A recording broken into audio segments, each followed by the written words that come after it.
سوال ہے کہ کوئی فریق بنے بغیر اور عدالت کے نوٹس جاری کیے بغیر کیا عدالت یا بینچ کے اوپر کوئی اعتراض کر سکتا ہے؟ فریق بنے بغیر؟ جی، فریق بنے بغیر یا نوٹس جاری ہوا عدالت کے باہر؟ عدالت کے اندر؟ عدالت کے اندر تو نہیں کر سکتا. اس کو تھوڑا وضاحت کریں نا.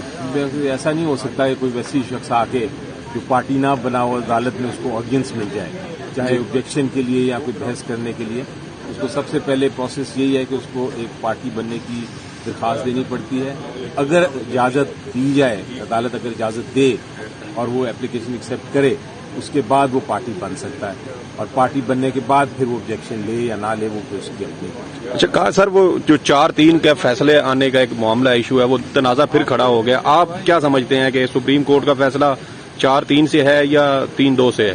دیکھیے، جہاں تک وہ مائنورٹی ویو ہے، کیونکہ 5 ممبر بینچ تھا، اس میں ایک مائنورٹی ویو آیا ہے جس میں یہ کہا گیا ہے کہ 7 ممبر بینچ کا فیصلہ تھا، لیکن وہ میجورٹی ویو نے ایکسیپٹ نہیں کیا. جو میجورٹی ڈیسیجن ہے وہ اس کے ٹاپ پہ ہی لکھا ہوا ہے ججمنٹ کے کہ 3-2 آف 3 to 2، اور وہ 5 نے سائن کیا ہوا ہے. تو آئی تھنک وہ تو ایک مائنورٹی ویو، آپ اس پہ بحث کر سکتے ہیں، لیکن اس کا ججمنٹ پہ امپیکٹ میری نظر میں نہیں ہوتا.